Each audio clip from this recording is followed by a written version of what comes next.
আমার প্রতি কৃপা করো হে ঈশ্বর, আমার প্রতি কৃপা করো, কেননা আমার প্রাণ তোমার শরণাগত।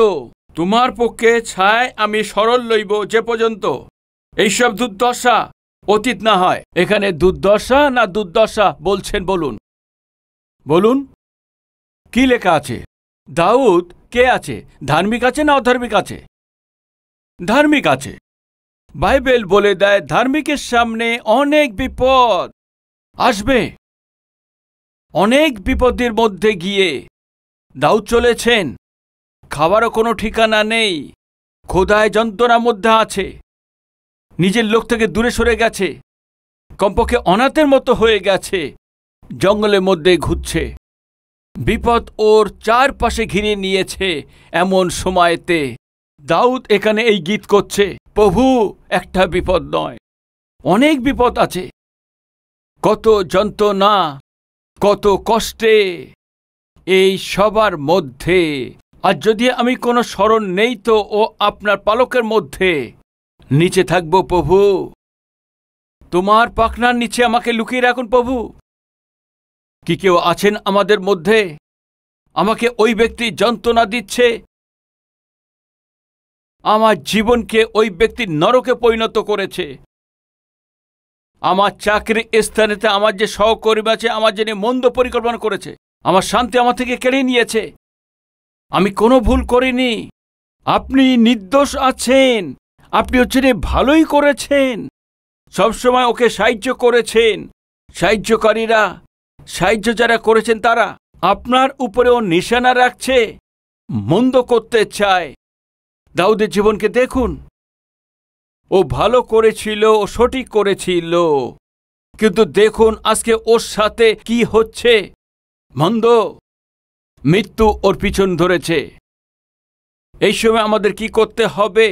বিপদ যখন আমাদের সামনে আসে, বিপদ যখন আমাদেরকে ঘিরে ফেলে, আমাদের কি করতে হবে? ঈশ্বরের কাছে অনুরোধ করতে হবে। দাউদ ওই করেছেন, প্রতিদিন ও প্রার্থনা করেছিলেন, প্রতিদিন প্রভুর স্তুতি করেছেন, প্রতিদিন ওর প্রতিফলকে দেখেন। এই তিন বিষয় আপনাদের সঙ্গে বলতে চাই। ও প্রতিদিন সবচেয়ে প্রথম 57 ওর 8 পদেতে, হে আমার গৌরব, জাগ্রত হও, নেবল ও বিনে জাগ্রত হও, আমি উষাকে জাগাইব, উষা উঠতেই আমি জেগে উঠব। দাউদের এক সুন্দর অভ্যাস ছিলেন, ও খুব সকালবেলাতে উঠে পড়তেন। বাক্যতে আপনি দেখুন যে লোকদেরকে আশ্চর্যভাবে ব্যবহার করেছেন, সবাইকে এখানে অভ্যাস ছিল খুব সকালে তাড়াতাড়ি উঠে পড়তেন। যাত্রা পুস্তক 8 অধ্যায়ে 20 পদেতে, আর সদাপ্রভু মোশিকে কহিলেন, তুমি দুপুরে উঠে, কি এমন বাইবেলে লেখা আছে? কি লেখা আছে বাইবেলেতে? জোরেতে বলুন, আরো জোরেতে। কখন ওঠার লেখা আছে? আর আমরা কখন উঠি? আর কে আছে এখানে? মোশি একজন নেতা। কে আছে এখানে? আব্রাহাম, বিশ্বাসীদের পিতা, সমস্ত জাতির জন্য আশীর্বাদের প্রধান। সকালে প্রত্যুষে তিনি ওঠেন। ইসরায়েলদের নেতা ঈশ্বর মোশিকে বলেছেন, সকালে প্রত্যুষে ওঠো। কেউ কি আপনাদের মধ্যে সে নেতা হতে চান? কোনো লোকদের মধ্যে নেতা হওয়ার ইচ্ছা আছে কি? আপনি কি অন্যদের রাস্তা দেখানোর লোক হতে চান? হ্যাঁ বলছেন, তাহলে হাত তুলে দেখাবেন। কি করতে হবে বলুন, আপনি বলুন। কি কেউ কিছু বলছেন না? আওয়াজই বেরোচ্ছে না। জোরে বলুন। প্রত্যুষে উঠতে হবে। মোশি সকালে প্রত্যুষে উঠে পড়ে, সকালে উঠে গিয়ে ফরৌনের সামনে দাঁড়াবে। সকালে উঠতে হবে। ইয়োবের পুস্তক 1 অধ্যায় 5 পদ, পরে তাহাদের ভোজনের দিন পর্যায়গত হইলে ইয়োব তাহাদিকে আনিয়া পবিত্র করিতেন, আর প্রত্যুষে উঠিয়া তাহাদের সকলের সংখ্যা অনুসারে হোম করিতেন, কারণ ইয়োব বলিতেন, কি জানি আমার পুত্রগণ পাপ করিয়া মনে মনে ঈশ্বরকে জলাঞ্জলি দিয়াছেন। ইয়োব সতত এইরূপ করিতেন। এক পিতার দায়িত্ব কি আছে? ইয়োব আমরা দেখেছি সকালে প্রত্যুষে উঠে, ভোর থেকে উঠে প্রত্যুষে উঠে ও ঈশ্বরের সামনে ও সন্তানদের জন্য হোম বলিদান করতেন। ঈশ্বরের সঙ্গে সময় কাটাতেন। আর যত পিতারা আছেন আর মায়েরা এখানে আছেন, আমাদের সবাইকে এমন করতে হবে। আমাদের সন্তানদের জন্য, ওদের ভালো ভবিষ্যতের জন্য, ঈশ্বরের জন্য পুরো শক্তির সাথে, পুরো ইচ্ছার সাথে একটা ভালো জীবন কাটানোর জন্যে, একটি ভালো সাক্ষ্য দেওয়ার জন্যে প্রত্যুষে উঠে প্রার্থনা প্রতিদিন আমাদের করতে হবে। আসলে ইয়োব আছে কে? আসুন আমরা বাক্যতে দেখি। প্রথম অধ্যায়ে প্রথম পদ। উস দেশে ইয়োব নামে এক ব্যক্তি ছিলেন, তিনি সিদ্ধ ও সরল, ঈশ্বর ভয়শীল ও কুকরিয়াতে ছিলেন। কি আপনি কুকর্ম থেকে দূরে থাকতে চান? কি আপনি সিদ্ধতায় চলতে চান? কি আপনি ধার্মিকতায় জীবনযাপন করতে চান? সিদ্ধতায় চলেন যিনি, কুকরিয়া থেকে ত্যাগ করেন যিনি, ধার্মিকতায় জীবনযাপন করে সেই ব্যক্তির লক্ষণ কি থাকেন? সকালে তাড়াতাড়ি ওঠেন। আব্রাহাম খুব সকালে তাড়াতাড়ি উঠেছেন, ঈশ্বর যা বলেছেন তা করেছেন। মোশে খুব সকালে উঠেছেন, ঈশ্বর যা বলেছেন করেছেন। ইয়োব খুব প্রত্যুষে উঠে আছেন, ঈশ্বর যা বলেছেন তা করেছেন। প্যারেন্টস, আপনারা খুব সকালেতেই তাড়াতাড়ি উঠে সন্তানদের জন্য প্রার্থনা করা আশীর্বাদের কারণ হবেন। বিলাপগীত 2 অধ্যায় 18 পদেতে দেখুন এই বাক্যকে। এখানে কার বিষয়ে এখানে লেখা হয়েছে মন দিয়ে দেখুন। অহো সিয়ন কন্যা প্রাচীর, দিবারাত অশ্রুধারা জলস্রোতের ন্যায় বহিয়া যাওক। আপনাকে কিছু বিশ্রাম দিও না, তোমার চক্ষু তারাকে ক্ষান্ত হইতে দিও না। উঠো রাতিকালে, প্রত্যেক প্রহরে আরম্ভে বিলাপ করো। তো এখানে বাক্য আমাদের কি বলছেন? বিলাপ করতে বলছেন, অর্থাৎ আমাদের প্রার্থনা করতে বলছেন। প্রার্থনা আমাদের কিসের জন্য করতে হবে? আসুন দেখুন। প্রভুর সম্মুখে আপন হৃদয় জলের ন্যায় ঢালিয়া দাও। তাহার উদ্দেশ্যে হস্ত উত্তোলন করো, তোমার শিশুগণের প্রাণ রক্ষার্থে, যাহারা প্রতি পথের মস্তকে খোদায় মোচ্ছন্ন রয়ে আছে। হে মায়েরা, বাক্য বলছে আপনার সন্তানদের জন্য রাত থেকে প্রভুর সম্মুখে এসে বিলাপ করো। হে বাবারা, আপনার সন্তানদের জন্য চিল্লানো প্রার্থনা করার আশীর্বাদ আছে। মার্লিখিত সুসমাচার তার 1 অধ্যায় 35 পদে, পরে অতি প্রত্যুষে রাত্রে পইবার অনেকক্ষণ পূর্বে তিনি উঠিয়া বাইরে গেলেন এবং নির্জন স্থানে গিয়া তথায় প্রার্থনা করিলেন। কার ব্যাপারে এখানে বলছে? এই যিশুর ব্যাপারে বলা হয়েছে। যিশু কখন প্রার্থনা করেছেন? যখন যন্ত্রণা এসেছে, তখন যন্ত্রণা পড়েছে এই জন্য, কি কষ্ট এসে এই জন্য, কি হসপিটালে গিয়ে টেস্ট করতে হবে এই জন্য, ইন্টারভিউ আছে এই জন্য, ভিসার যে ইন্টারভিউ আছে এই জন্য। এমন পরিস্থিতি হলে তখন অনেক লোকরা সকালে উঠে প্রার্থনা করতে থাকে। কষ্ট আসলে, যন্ত্রণা আসলে তখন অনেক লোকরা সকালে উঠে প্রার্থনা করে।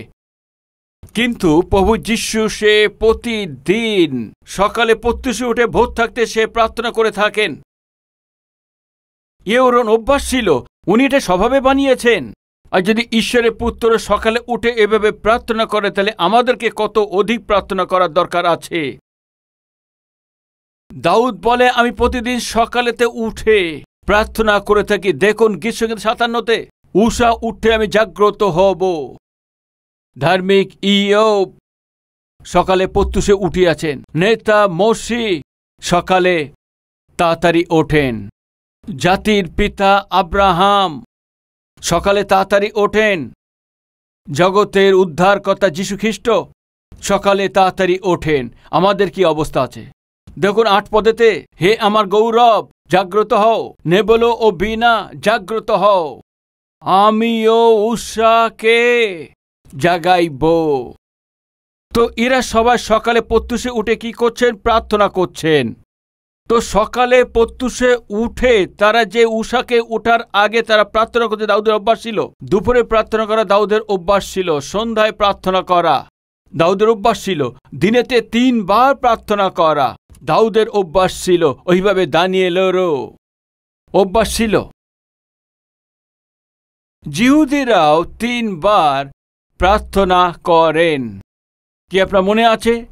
প্রেরিতের কাজেতে 3 অধ্যায়তে শুরু থেকে কিছু বাক্য আমরা দেখতে পাই। দুপুরের সময়েতে প্রার্থনা করার জন্য পিতর আর যোহন কোথায় যান? সুন্দর নামক আরাধনালয়, সেখানে যেতেন। প্রার্থনা করার জন্য দুপুরে যাচ্ছেন। দুপুরে প্রার্থনা করা, সকালে প্রার্থনা করা, সন্ধ্যায় প্রার্থনা করা জিহুদীদের এক অভ্যাস আছে। আমাদের অনেক লোকদের মধ্যে অভ্যাস আছে দিনের মধ্যে একবারও প্রার্থনা করে না।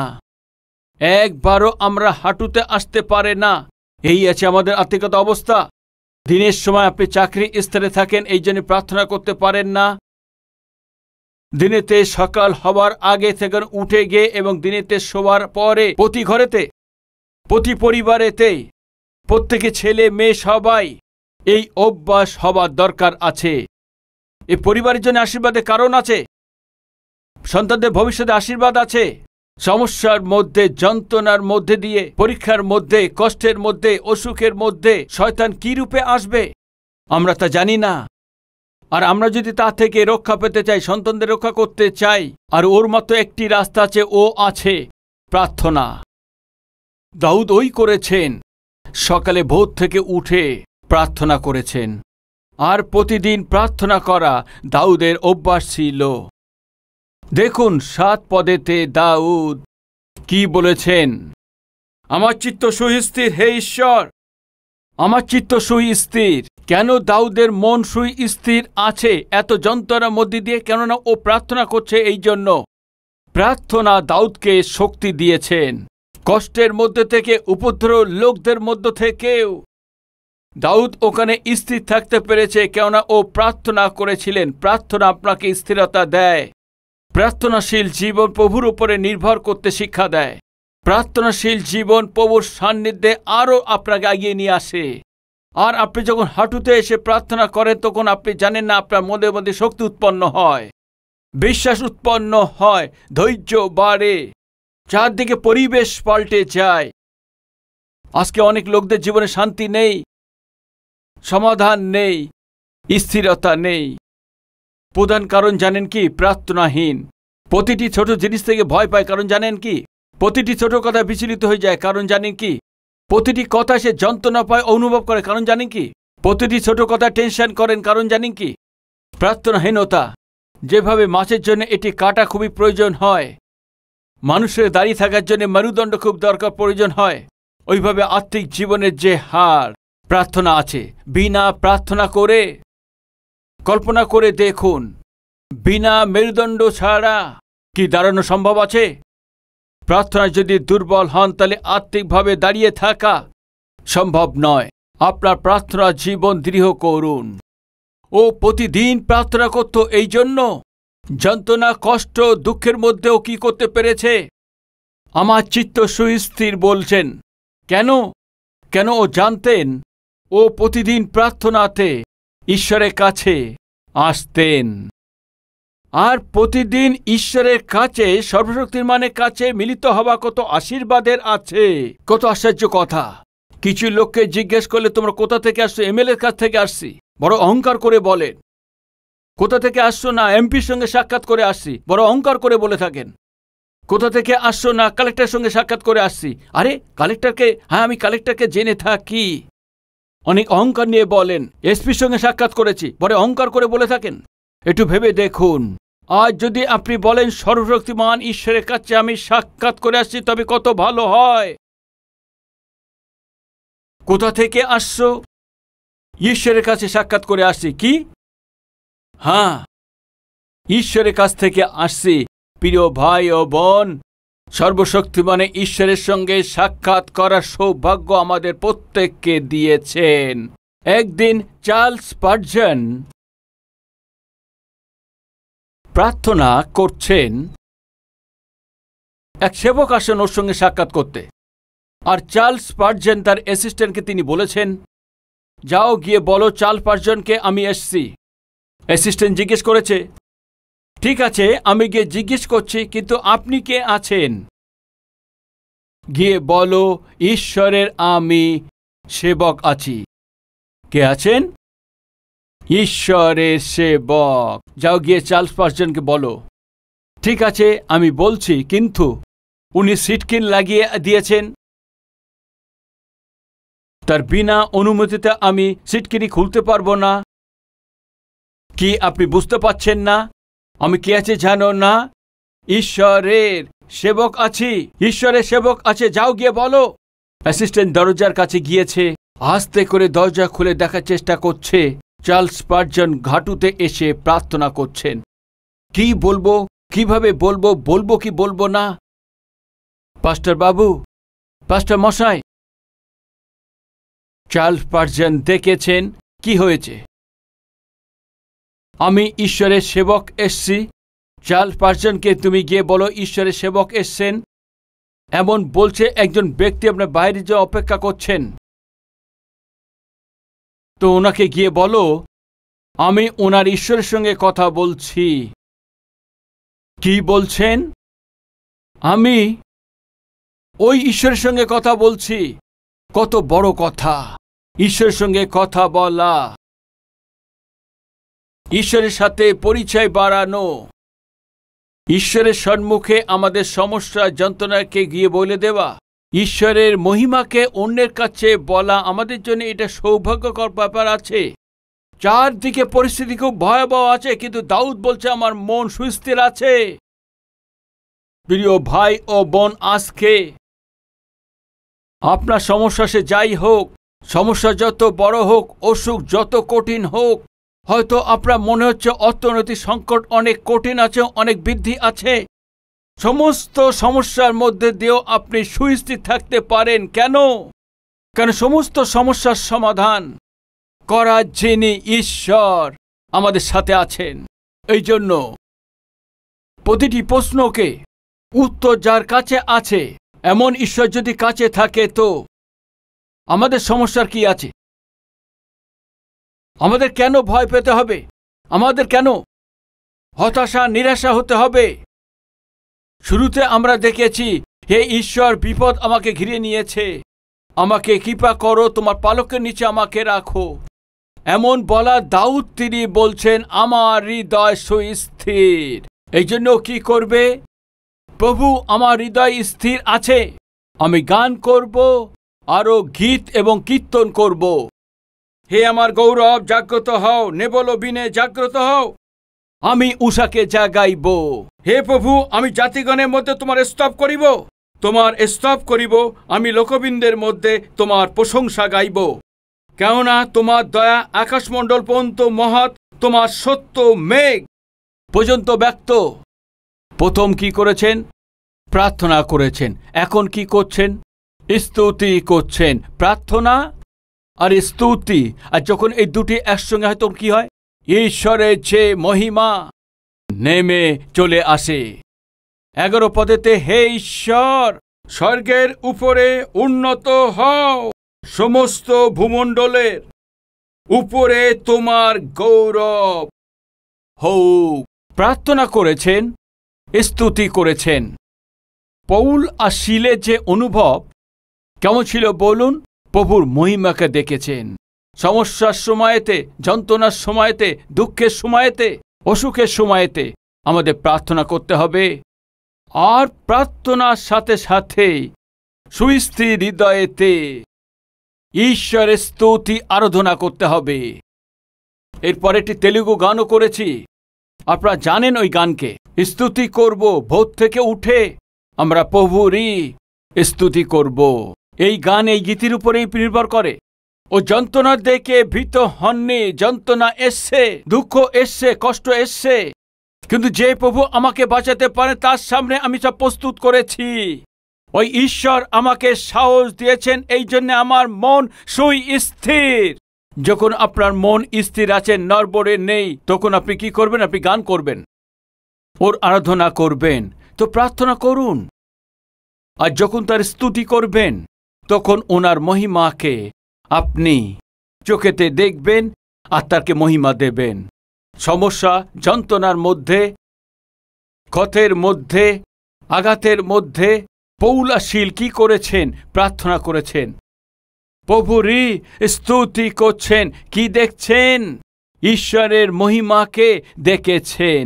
প্রার্থনা আর স্তুতি একসঙ্গে মিলে মহান ঈশ্বরের মহান মহিমাকে প্রস্তুত করেন। আসুন মিলে প্রার্থনা করি।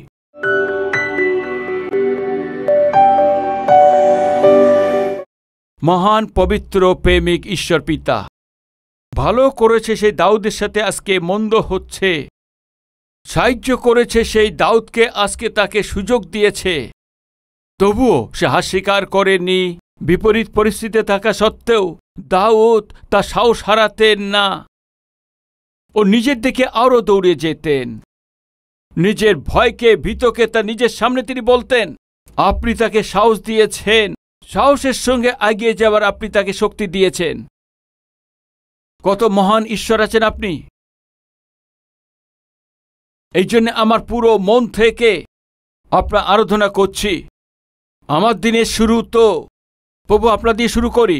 প্রভু আমাদেরকেও শেখান আব্রাহামের সমান সকালে তাড়াতাড়ি উঠে হৃদয়ে মন থেকে আপনার ইচ্ছাকে আমাকে দিন। মোসেস সমানেই আর প্রতি সমস্ত কি প্রতিরোধ করার শক্তি আমাকে দিন। ইয়োবের মতো প্রতিদিন সকালে উঠে সন্তানদের আত্মিকভাবে বৃদ্ধি করার জন্য প্রার্থনা করার অনুগ্রহ দিন। যীশুখ্রিস্টের মতো সকালে ভোর থেকে উঠে আপনার সাথে আপনার দিনকে শুরু করা অনুগ্রহ আমাদেরকে দিন। সিয়নের কন্যাদের মতো সকালে তাড়াতাড়ি উঠে নিজের সন্তানদের জন্য প্রার্থনা করার জন্য অনুগ্রহ আমাদেরকে দিন পিতা। প্রভু যে বাক্য বয়ে গেছে সেই বাক্যের জন্য প্রত্যেকে আশীর্বাদ পায়। বাক্য হয়ে গেছে সেই বাক্য অনুসারে জীবনযাপনের অনুগ্রহ আমাদেরকে প্রত্যেককে দিন। প্রার্থনা আমাদের উদ্ধারকর্তা যীশুখ্রিস্টের নামেতে চাইছি, শুনুন এবং গ্রহণ করুন পিতা। Amen.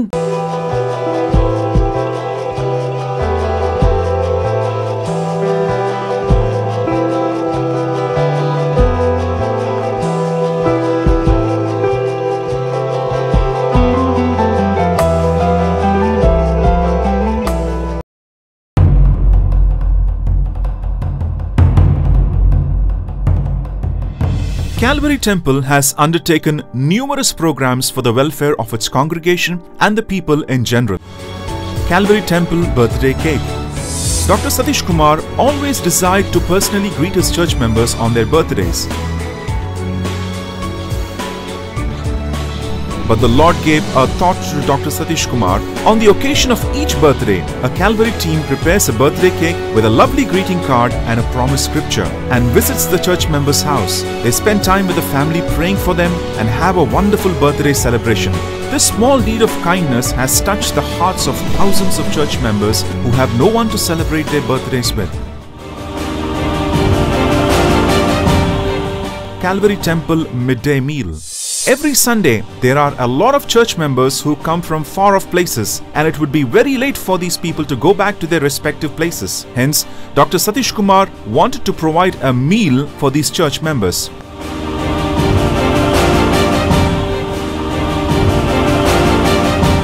And to cater to such a large group of people, the Calvary Soldiers team works hard and prepares a wonderful meal for them. Calvary Temple Marriage Bureau.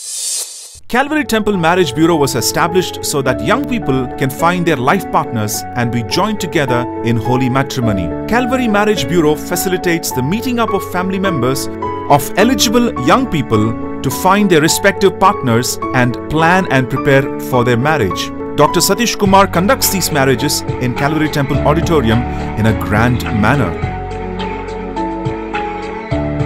Calvary Temple Prayer Tower. Calvary Temple Prayer Tower was established on the principle that we need to pray for one another as instructed by the Lord in His Word. Dr. Satish Kumar established the Calvary Temple 24-hour prayer tower with the desire to have an army of prayer warriors. Every day, thousands of people from across the world call up the prayer tower requesting for prayer and counsel and for other emergency prayer requests. The Calvary Temple Prayer Warriors team pray with great faith for these believers, and the Lord is answering their prayers. Calvary Temple Pharmacy. Calvary Temple Pharmacy was established with an intention to help those who cannot afford costly medicines. Calvary Temple Pharmacy provides 50% discount on medicines for these people, and every week several hundreds of people receive these medicines at these discounted prices. Not only this, members who are above 60 years get free medicines from Calvary Pharmacy.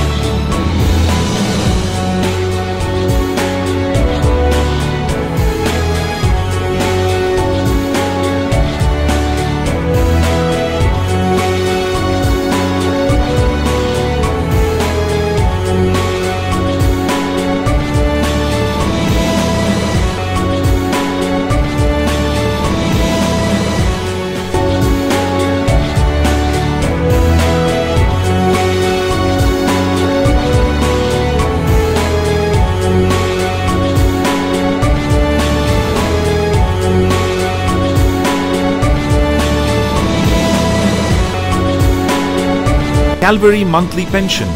With the desire to help orphans and the homeless, Dr. Satish Kumar has planned for a monthly pension or allowance scheme to support them. Each orphan and the homeless church member gets a monthly pension to support their daily needs. Calvary Temple Ambulance Service. Calvary Temple provides an emergency ambulance service for Calvary Temple members who need urgent medical attention or who are in need of emergency aid due to accidents or other unseen events. This service has been beneficial for several thousands of Calvary Temple members who needed support in their sickness and in their medical emergencies. This service is available 24 hours for all Calvary Temple members. Calvary Temple Transport Fleet. Every Sunday, Calvary Temple provides transportation facility to the thousands of people, and especially the elderly who need to walk from the main road or the bus stop to the church.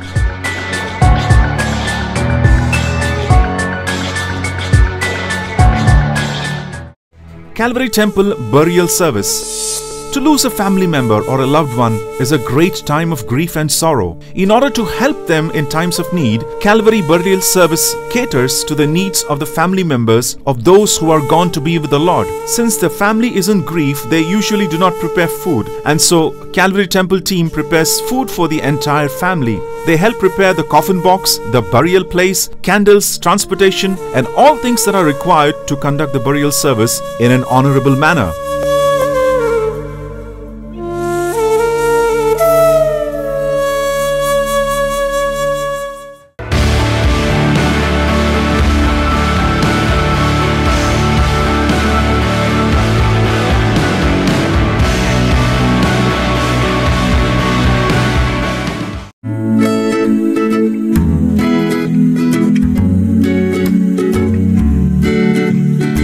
আমাদের ঠিকানা Calvary, post box number 30, Kukatpally, Hyderabad 72, Telangana.